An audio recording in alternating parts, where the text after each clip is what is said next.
Hello, welcome, and thank you for joining us today for this webinar brought to you by Sync USA. My name is Jason Senamore.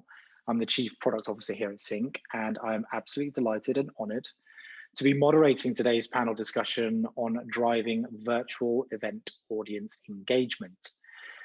With the many ongoing virtual events taking place over the last year, keeping attendees engaged throughout an event has been a key pain point for many organizations and marketing leaders alike.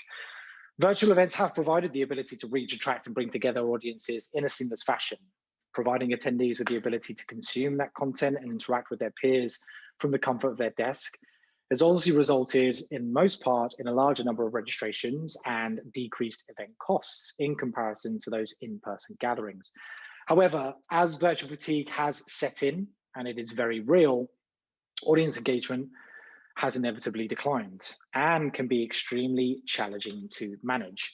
So during this session, we're going to tackle how to create engaging virtual events that keep attendees active throughout and in turn provide value for your audience. As mentioned, I'm honored to be moderating this discussion, and I'm joined by two fantastic panelists for this panel today, who I would like to now introduce to you. So first is Stephanie Bruyette, the Director of Events and Partnerships at Infotech Research Group. Hello there, Stephanie. Hi, Jason. Hello, everyone. I'm well, thank you. Good, good. Thank you very much. And second is Elisa Robbins, the Director of Marketing at SADA.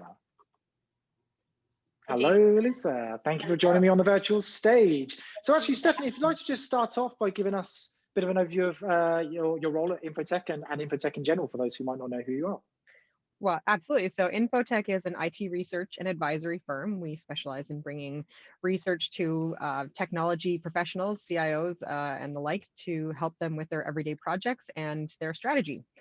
I run our events and partnerships division, so that extends to in-person events, well, not in-person events anymore, unfortunately, but in a previous life, in-person events, third-party events, and roundtable events that we hosted all over the globe. As well, I now run our partnerships program, which works with associations around the globe to market to their databases to increase awareness for Infotech and also bring timely and relevant resources to the individuals who need them.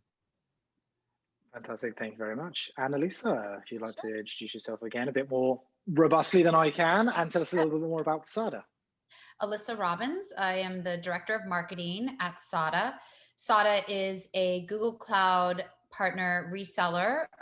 We are exclusively a reseller of Google Cloud technology, and anything and everything that has to do with what Google Cloud can do for an enterprise or a mid-market organization, we solve that problem with our professional services organization, our deep bench of cloud engineers and solution architects, and we've won Google Cloud Partner Reseller of the Year for the last 2 years, and we're kind of in that ecosystem of the Google Cloud partnerships, known to be bold in solving every challenge that is brought to the table. My role in particular is around ensuring that we're running sales and lead generation programs that are taking the suspects and leads that we've generated through the entire buyer's journey and ensuring that they land in my seller's arms, with some good background on who SADA is and what Google can do for their organization. So I'm, judged at the end of our year on how much sales we've produced for our sellers and for Google. Mm-hmm. And assuming events have played a big role in generating and those events leads. Are basically how we're generating leads, virtual events this last year for sure.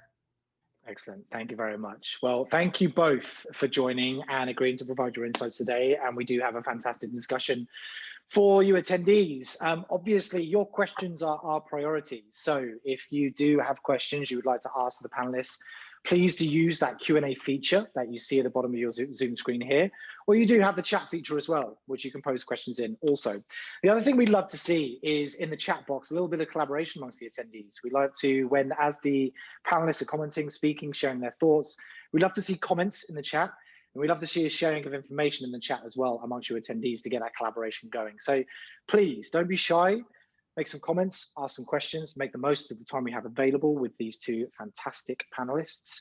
And we look forward to running this fantastic session, as I said. Now, going to kick things off, actually, all in the interest of engagement, obviously.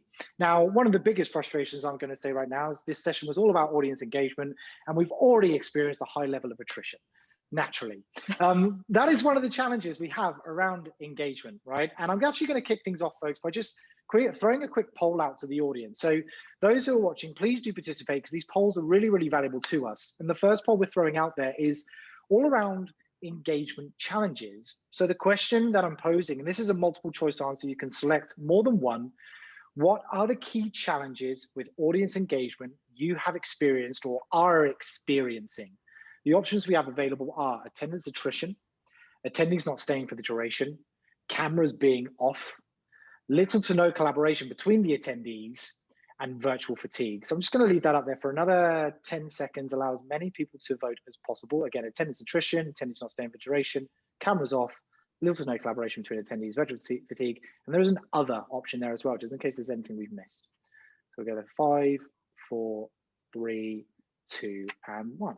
Fantastic. So here are the results, panelists and attendees. Virtual fatigue, the highest, obviously, naturally, and we are going to tackle how we can combat some virtual fatigue there as well.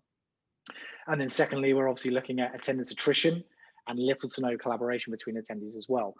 Fantastic. Excellent. Love to get a feel for what people are thinking in the room. Now we're going to hand over to our panelists and essentially kick off with a very straightforward question. So Stephanie, as I introduce you first, I will come to you for the first question. Can you just actually talk us through, based on some of the results we saw there on the poll, but more importantly, your own experiences at Infotech over the last 12 months? Talk us through some of the challenges with audience engagement that you have experienced with not only your own events that you've run, but also some third-party events that you may have participated in.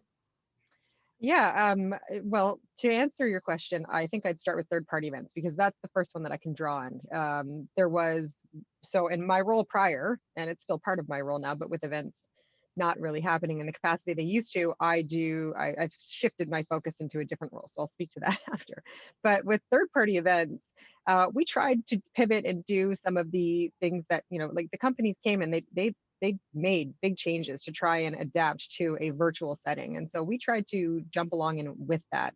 And there was an enthusiasm for it, but the challenge that we saw there were several challenges, but one of the main challenges was just having content, like people having the time to be able to sit and take part in these. As soon as the pandemic hit, and from a third-party event perspective, everything went away, they were trying to get information as quickly as they could, resources as quickly as they could. So I think there was this huge influx to get information out right off the bat. And so there was a lot of pre-recorded material that was done. And I found that the pre-recorded material that was sent out led to, for us at least, the engagement went way down because people are looking for real live examples, people that they can talk to, and situations that they can learn from. And as much as a pre-recorded session does do, I can see the merits in it, and I certainly believe in them myself. At a time when people were really leaning into their community and looking for those resources, I felt like that was something that it didn't work for us, and the pre-recorded messaging just wasn't something that people really latched onto. And so carrying that forward to how we worked in the secondary part of my role, which is our partnerships program and generating partnerships with individuals, we started to ask them questions about what made them engaged. What can you poll your audience in advance? You know your people better than we do. We want to get in front of them. Tell us what they want to see. We're guessing on what we think they want to see, and we're taking insights from the market and things that we hear, but you tell us what you want to see, and we'll make that work. And so for us, and just back to the original question, the main challenges were understanding what our audience needed, but also how to get it to them in a way that was palatable, that would be impactful in a time when people didn't really have a lot of time. So I'd say that's an early on challenge. Challenges now, I totally take from the audience feedback, which is fatigue. There's only so many times or there's only so much amount of time that you can sit on a computer, and every single interaction, whether it be just trying to coordinate with your team, is in a situation like this. And so the fatigue is certainly there. Yeah, I would say now, early on, the points I mentioned, but now fatigue, and just actually just one more point on that, actually, to take it even a step further, is with an event, you used to be able to go there. You would schedule time out of your day. If it was even a half day or a full day, the Sync events in particular were 2.5 days. And if they were far away from where we had to fly out of Canada, that was a 3-4 day trip sometimes, which was, people loved coming to Sync events because we got to travel. But now you're trying to build these engagements and these learning opportunities, these webinars, these opportunities to meet with other people and network into your actual workday. And so it is becoming less and less of a priority for people as well. And so I realize it's a long answer that sort of spans the full year. But I'd say that was the experience. That would be the experience that we have had thus far. Right. Yeah. So, picking up on everything that you've said, Stephanie, I have started to look at this last year of the stay-at-home orders and the bizarre effect that it's having on marketing, in particular, events, the events function within marketing. I have started to look at it as a gift, because when we do our look backs, and I've just really enjoyed kind of this new fresh start to the year and what it's allowed us to do for the last look back. We saw our attempts at continuing to deliver our marketing in the way that we always had for virtual events and moving the in-person events to virtual, which was death by slideware. It was one-way communication. It was us taking our experts and putting them on a screen and just expecting that pushing the material out in the way that we had always done it was going to magically work in a time when everything was thrown upside down. So now we've got people who have children at home. We've got the craziness of your workday that's probably forcing you to multitask while you're paying attention to a virtual event. And you've also got the stress of this bizarre life that we're now living, where you've got to figure out how to not feel like you live at work, which is what we all do. So it's not working from home, it's living at work.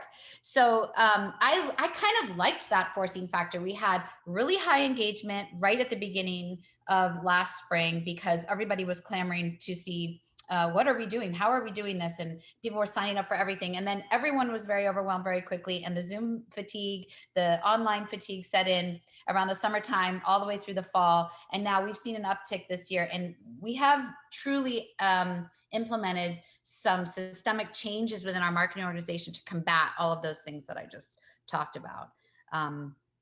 Yeah, I do think that the fatigue thing, as everyone answered in the poll, is just a true, real thing that we have to address. And some of the ways that we've done it, we'll talk about in a minute, but it's like the top of mind for us when we're developing an online program. We're thinking about that aspect and how to avoid it. Excellent. And I think you've nailed it there as well. What we saw in the early stages was a lot of camaraderie amongst individuals. Like, okay, we're all in this together. I'm going to go to this event. I'm going to sit at my computer. I'm going to attend these sessions. I'm going to get engaged. But the novelty wore off very quickly. And ultimately, what we started seeing here at Sync was it was boiling down to two key things: what are we talking about, and who else is involved in the conversation? It was as simple as that. Once this kind of element of, okay, in person isn't going, or when people started realizing that in person wasn't going to be coming back anytime soon. And more importantly, with the influx of virtual events, because let's not forget, it's far easier to just create a Zoom link, for example, and invite people to it. Yes, it's hard to get people there. It's hard to get people engaged, but it's so much easier than selecting a venue and sorting out the catering and getting people to travel there and getting hotel rooms, right? So all of these events hit the surface, and it became very, very noisy. And as a result of that, people were really looking to try and separate the signal from the noise by saying, what is the content? Who else is involved in the conversation? What am I going to extract from this? Because the novelty of a cocktail making class or seeing a celebrity Q&A or something wore off quite quickly, in our opinion. Now, Alyssa, just coming back to you, did you see a significant drop in engagement over the course of the 12 months? And have you kind of like started seeing that return, or are you still in a little bit of an uncertain area? Yeah, so like I said, we took that very seriously when we saw the drop start to happen. And we, took that back to our creative teams internally to discuss, we're all in this together. So what do we want to see? So some of the ways that we ensured that we were shifting our thinking was, people can't come to a generic session where we're talking about what we want to talk about. We're just talking about general technology explanations or demos. We've got to think about, what are specific people's needs by industry, by title? Why are they going to spend an hour with us online? It's to develop relationships that they can't develop in-person networking events anymore. And it's to walk away with something quite practical and quite useful when they leave after that hour. And the only way that they are going to do that is by having a dialogue with us during that hour. There is this sort of, one-way lecture isn't going to do that. We're never going to break through all of the competing aspects that are going on for them in their home. So we started to develop events that bring in your family and bring in your partner. And we started to send them questions ahead of time so that they're coming prepared to talk. We started to talk about things that are more personal and not work aspects. Like, what is it like as a C-level to lead during this very strange time? What are you dealing with emotionally? What are you grateful for? How are you, going to sleep at night with all of the worries that you have for how you're going to keep, moving through this strange time? So I think that engagement dip forced us to bring it back to a place that was more meaningful and deep and had a better impact. People walked away from these sessions feeling like, wow, that was the way that I want to feel after an hour online. And now we're trying to sustain that. I think this year has, shown us that everybody has come back with kind of a renewed, we're seeing unbelievable numbers in our online registrations this first quarter. I almost don't know what to do with it and have a little fear about it, but yeah. It's a good problem. Steph, it's a good problem. I know, it's a good problem. For sure. Definitely. And Steph, what I want to come to you as well, because we started touching on these areas and you touched upon it before, okay, is what do they want and how do we give it to them, essentially? And there's different platforms to provide value, whether it be, an in-depth conversation or just kind of like material to consume in a demo format, etc. Have you seen, or do you feel that certain types of events tend to lend towards higher and lesser levels of engagements? For example, a roundtable discussion versus a webinar. I would have to say, and I don't know if this is what I think everyone else would agree with, but we do sessions that are kind of a bit of a roundtable and a webinar in one. And because the feedback that we took away, and this lends itself a bit to what Alyssa was saying, is, people, there's just so much going on. And I actually said this earlier to Jason and Alyssa, is that my son is in gym class upstairs right now. So if there's shaking of my laptop or noise, that's why. But they're uniquely challenging times, and it's hard to get people's interest in. So when we were looking at engagement and what was going to increase that level of engagement or hold it, we looked at combining some of the high or the better qualities of what we found from the standard sort of processes we tried before. And so what we've been doing in the past is we've kind of combined a webinar and a roundtable, in a sense that it's a discussion, but we cover several different, not topics, but I guess you could say topics. We cover several different topics in one to hopefully create a more robust deliverable. And in doing that as well, we give them the content right in the beginning of the presentation. Hey, you guys have signed up for this. Here's a link, and here you can go grab all of this content and follow along with us in the middle of the session. And so they can take that delivery. As a research firm, it helps us, like, it's research directly from our, we call it the research factory, but it's research right from our subject matter experts or analyst experts. And so we give that right to the person who's joined to help them stay engaged along the way. They can make notes, they can ask questions, they can prep, like they can look farther in advance and try and see if there's anything that comes out of it. So we've tried to sort of create our own hybrid model in doing that. We talk a little bit about who we are. We talk a little bit about, the programs that we're offering, but then we go right into the deliverable, which is, what they're there for. And so the combination has kind of had the better level of engagement, in my opinion. I think bigger events, it's hard across large events to get engagement in a virtual capacity, because you can't really see or track the kind of conversations that you're going to have. And no matter how much you want to say a conversation like this, or want to make this conversation like the one that we're having now be an in-person conversation, it's not. And so, large scale events really do, in my opinion, do the best when they're in person. And so, the small sort of interactive groups where people can just talk, and to your point, Alyssa, again, further, where they can just be real, and share stories, or they can say, hey, my son's doing gym class upstairs. Those are the ones that I think people have really started to gravitate toward to, because you do get a deliverable, you get the information that you want, but you get that humanity as well, which is something I think a lot of people really need right now. Yeah. Agreed. Yeah. And I'll say it isn't necessarily the question around what type of event, whether it's large scale or webinar versus roundtable, isn't even how I approach it anymore. It's there's still a place for both, but it's what is your approach? And, for a larger event, you must have a dynamic speaker. You must have engagement even with your audience through either office hours afterwards, or we will build in with our CTO, who just loves audience engagement and is so missing these in-person events. We'll build in these kind of like stump the CTO type of challenge to our audience to get people to think of their craziest idea and get him to answer it live.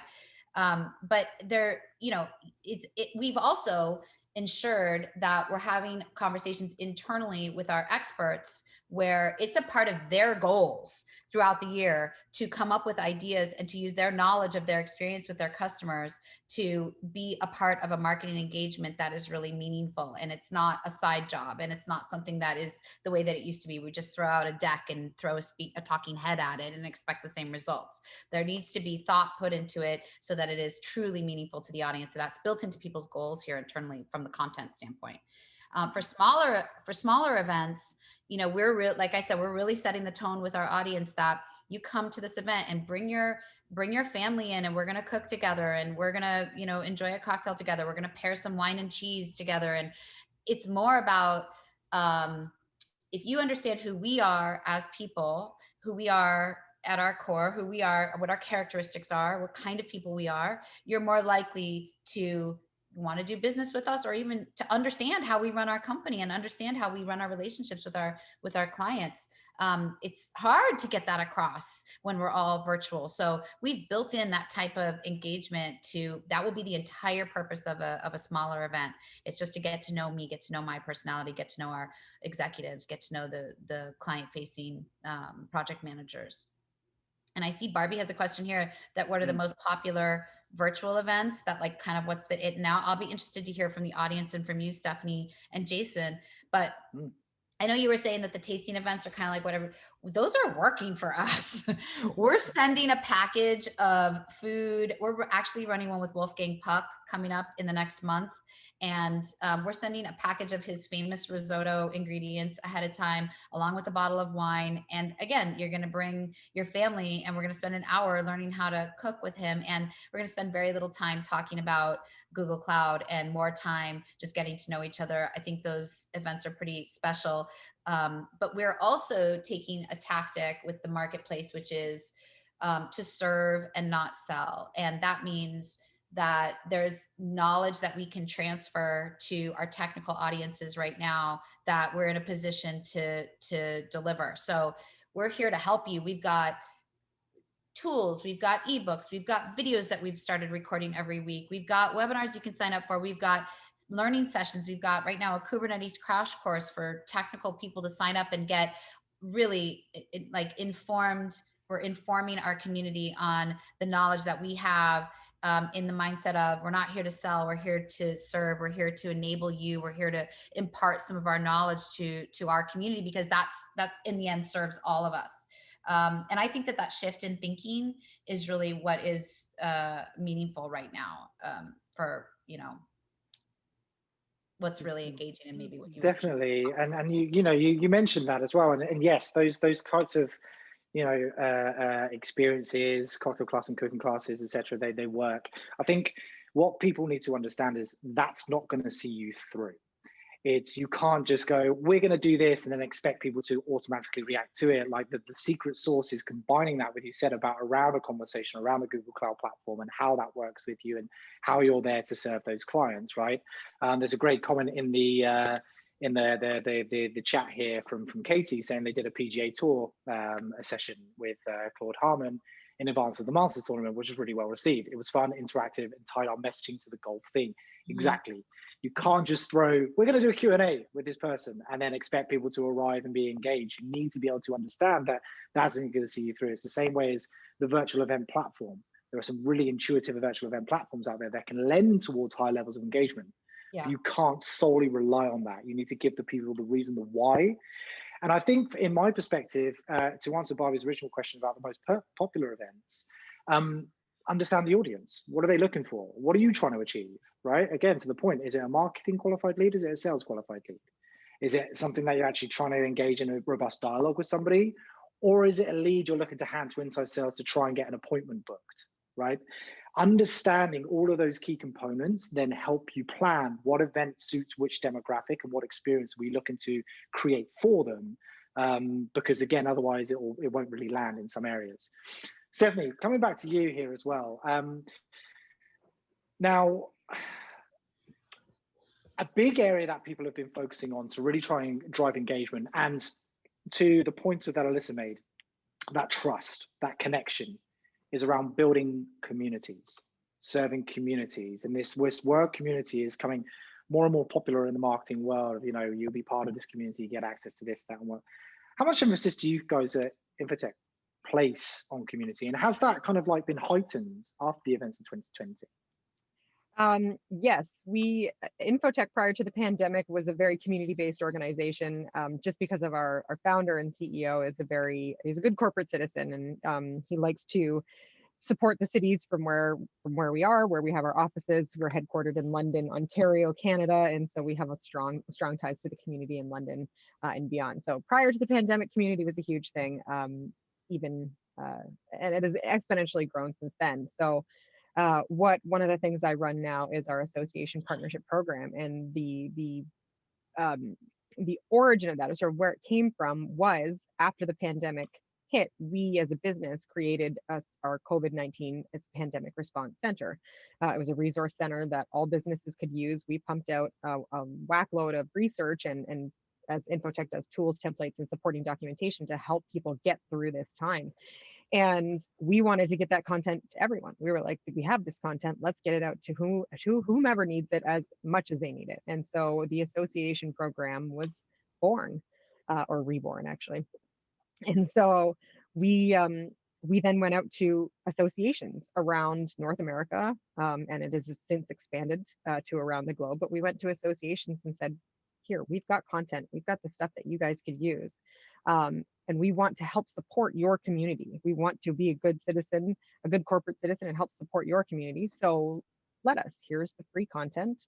We want to engage with your members, with speakers, with supporting information that will help them do their jobs. We'll give it away complimentary as well. And so it almost created an audience for us through our desire to work with the community. And so most of our events, in fact, all of the events that we've had in the last couple of months and the ones we have building up for the rest of the year are through these community engagements and just trying to be a support system that has the resources and can provide to those communities, because it serves benefits for a lot of individuals. It serves a benefit to the association itself in terms of recruiting and retaining members, but it also, everyone in there we're all in the same boat. And so everyone can use the insights, whether it be me just using them in my life or anyone using them at home. We can all use that support. And so we as a business have really put a lot of focus in leveraging the community and growing the community so that they know that we're here to help support and provide, and that, nobody's alone in all of the struggles that have come out of the last year. So it's been a high priority. Very true. Alyssa, I'd like to get your thoughts, because we've spoken, you're doing the thing with Wolfgang Park. We've obviously seen the idea here of the PGA Tour. Barbie was also mentioned, you know, we have frugal budgets, and that's difficult. Incentivizing attendance is obviously working for a lot of people, but there's different ways to incentivize. Can you tell us, I mean, you mentioned about the Wolfgang Puck thing, for example. How else are you trying to incentivize attendance, and not necessarily in a monetary or materialistic fashion? Is there any other ways that you're trying to incentivize attendance? Yeah, you know, I think building on some of what Stephanie's saying and what I've said before, it's, you know, we all have knowledge, deep knowledge inside our organizations that we just need to harness and capture, and that we can deliver externally. And that alone is an incentive to pay attention to us for a few minutes, for an hour, download some material for our site. But it's about how you extract that intelligence and deliver it in a way that's truly meaningful. So we started incentivizing by verticals. I mean, we really verticalized heavily by taking that knowledge we have internally around what is the retail market looking for right now. E-commerce and the retail market has taken such a hit. What's their new world look like? There's no brick and mortar. And it's always going to be, from here forward, it will be forever changed for retail. So we took a look at what we have to offer to that industry that's truly meaningful, and deliver that material in the form of really practical guidance, real showcasing some real use cases that have worked for some of our retail customers, and delivering that in many ways, not just events, but in many ways, you know, to try to drive engagement online. And taking each of those verticals and looking deeply at them. The healthcare industry is another one that will forever be changed. So, you know, I think that again, we probably in marketing used to look at, you know, here's our budget, let's give away something really nice, and then we'll drive people to attend without really looking at what are they really getting from us. And, you know, I understand that budgets are tight, and you can't always spend hundreds of dollars per person to send them a food kit or hire Wolfgang Puck. That's obviously a very high-end event, but there are some ways that you can harness the knowledge that you have internally, and it's, you know, it's low cost to just be thoughtful about what you're delivering that's truly practical to your audience. Definitely. No, you're right. You know, budget is obviously important, folks, and we appreciate, you know, you've got some organizations with budgets that can get Tom Brady to come and do a guest Q&A. Right, we've got others who are working with $25 per person, for example.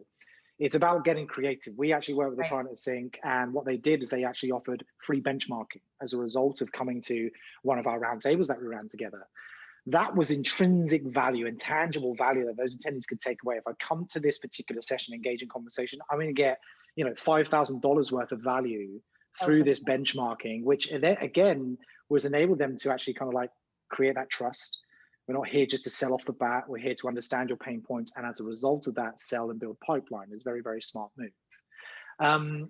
There's a question that's come in here from Matthew, and it's actually a really, really good one. So, and the reason I say this, Matthew, is at Sync, obviously with Sada and Invitech as well, we all roll in the CIO, CISO audience circles, okay?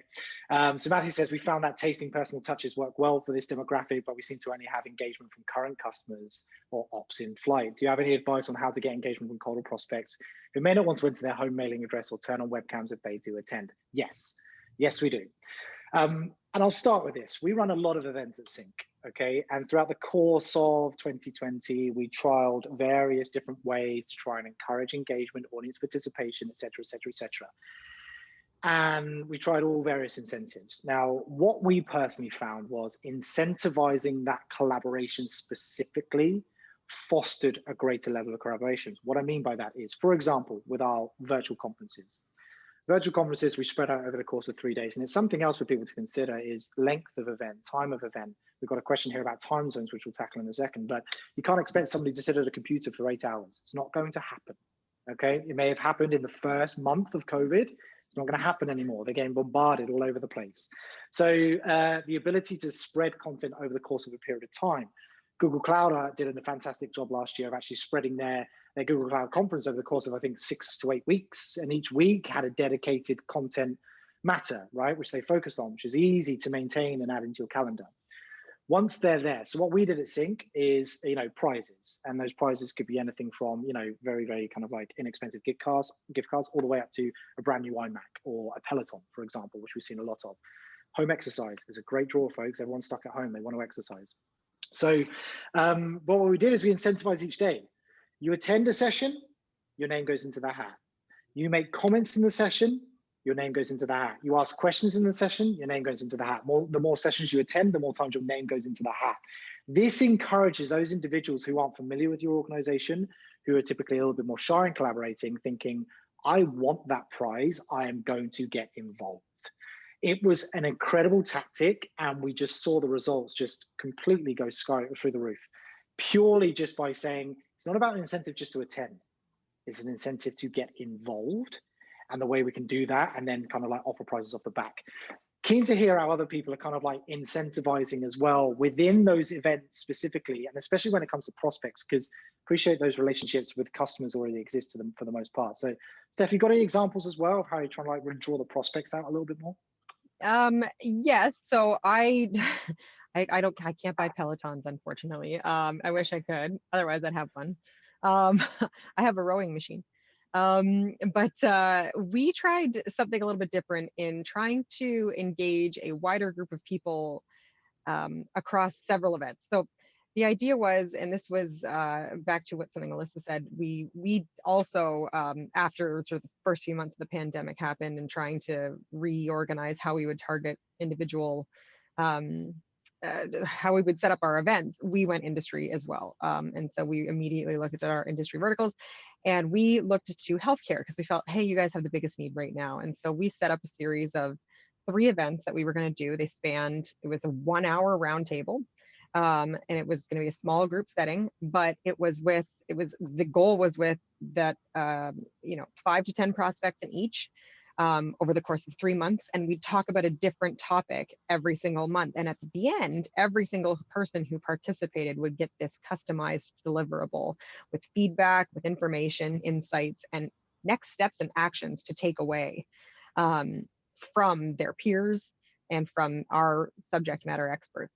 It was an interesting idea that unfortunately didn't work for us, only because healthcare is healthcare and nobody had time in healthcare.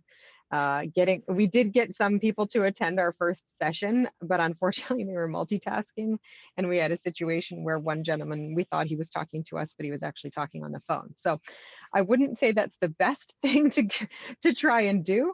However, it was one of the tactics that we tried and we felt that would work. And I still feel fairly strongly in it. If we try a different industry, I really think something that's tactical and tangible that people can take away and use will really help drive engagement. If they feel they're going to be able to take this stuff back, internalize it, and actually use it in the workplace, that's why I attend sessions. I want to be able to learn and grow and take things away so that I can be able to use them in the workplace. So if people believe that they're going to get that, I think that is a huge benefit outside of the budgeting side of things. I totally agree in the budgeting side of things. If you have some budget, that always works. And I really like the what you talked about, the different ways that people could earn points and stuff. I've seen that a lot. Games as well, like you can lean on games that exist. We ran a fairly successful Jeopardy game that we did on site that got a ton of, when on-site events happened, that got a ton of people interested. They just loved it. And being Canadian, we obviously lent into the Alex Trebek's Canadian side of things. And so you can play a little bit on it. We're all in fresh water here. And so I think being honest about the situation that we're all in helps a little bit, and also helps you be a little more creative, and it gets a little more creativity out of your audience as well. Sure. Alyssa, question down here from Kim, talking about she's been considering building a loyalty program. And yeah, these can be quite effective. For example, a monthly CTO thought leadership symposium. Have you seen any good examples of loyalty programs? Do you guys actually have anything that you're working on, or have you seen some good examples externally of how people are really trying to create those loyalty schemes to keep people coming back and to keep hold of them? Yeah.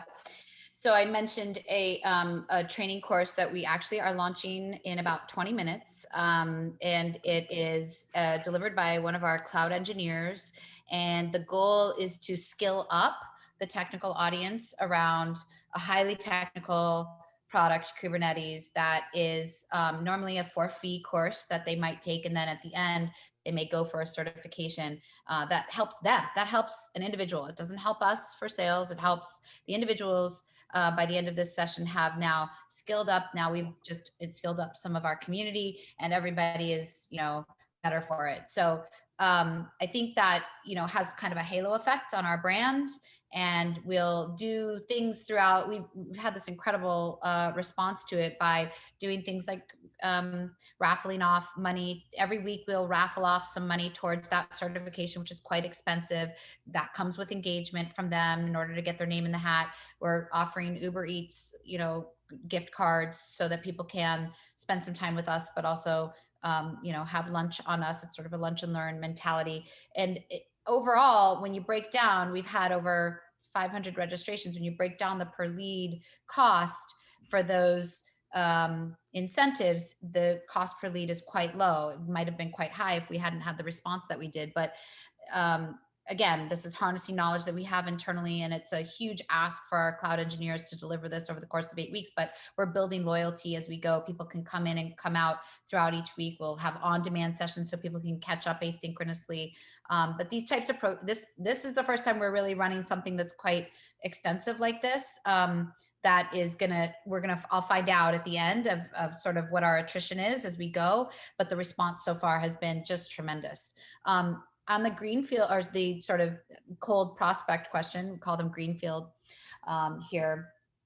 I think, again, you have to really truly understand your buyer persona and what it is that will drive them to learn more about what you have to offer. For us, it was understanding that really cold prospects just don't get the difference between Google Cloud and Amazon Web Services or Microsoft Azure, that there's sort of competitive technology differentiators that they haven't taken the time to truly learn or have their own perceptions about what the differences are. So, understanding that that's what kind of that cold prospect need is, we developed what we called a Google Immersion Day, and invited our prospects with that message, which is, you don't know it. You don't know what you don't know. We're going to offer you a full day immersion in our technology. We're going to break it down by chapter, by subject area, by category. We've got 14 different sessions. It was actually a day and a half.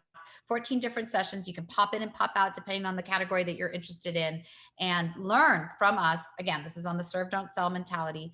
And again, we had tremendous response to that immersion day for it wound up being about 85% cold prospects, because it was, for not a sales pitch. That seems to be working for us in our particular competitive space. Love it. Thank you. As we wrap up the session here, Steph, I'd love to get I suppose, if there's one key piece of advice you'd give to those individuals who are really trying to improve audience engagement in their sessions, what would that be? One key piece of advice, I feel like for me, it's understand your audience, understand your user, understand what they're looking for, and what they need. Try and put yourself in their shoes. Envision yourself sitting in their seat, listening to the event. Would you continue to sit there? Would you participate? What's going to keep you there?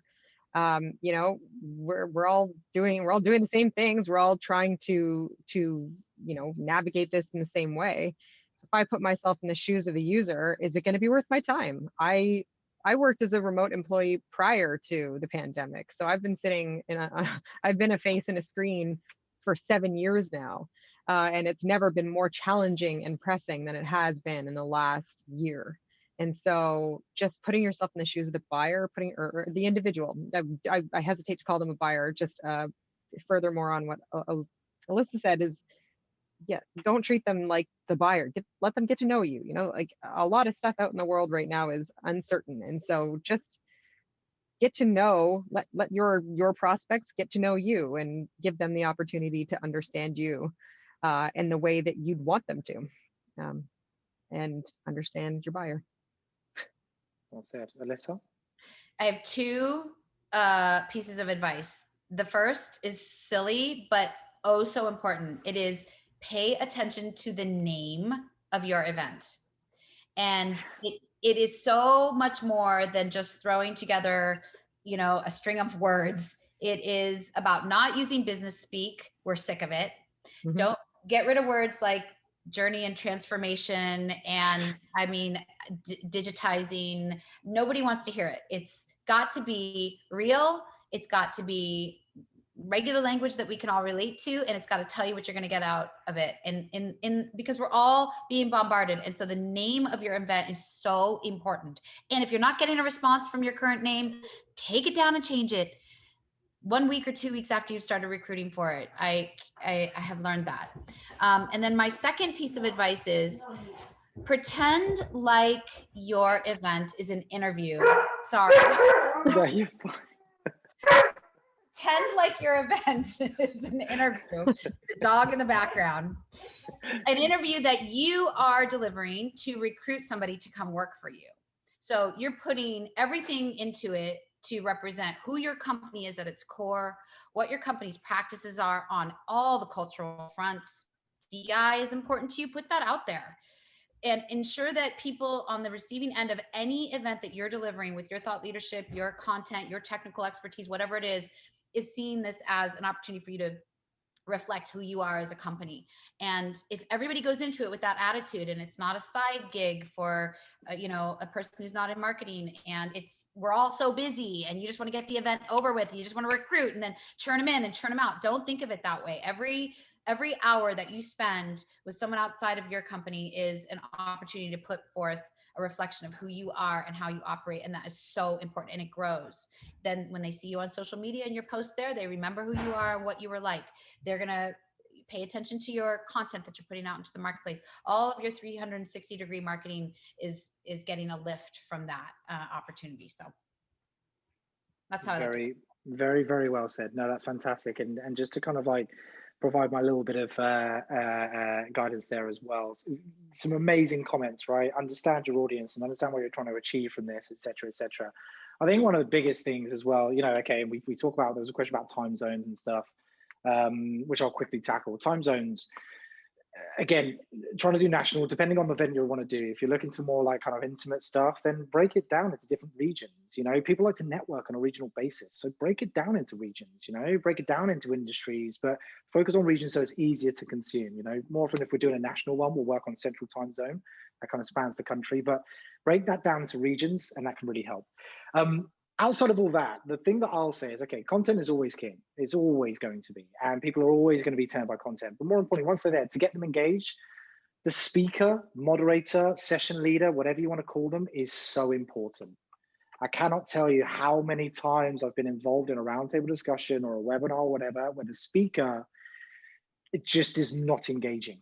It's just not engaging, and there's too many PowerPoint slides and there's too much information to get through, and there's not enough opportunity for Q&A, and you got to think about all these things that connect people. At a physical event, somebody in the audience can approach a speaker after the session is finished.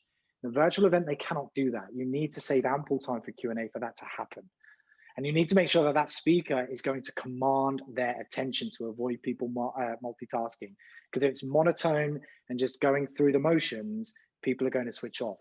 If it's a lively personality to get people engaged, people are going to get engaged. And I would say in the virtual world, that is so vitally important, because it's completely different to the in-person world, completely different. And you really need somebody, as crazy as it sounds, to just inject this energy into a session to try and get people going.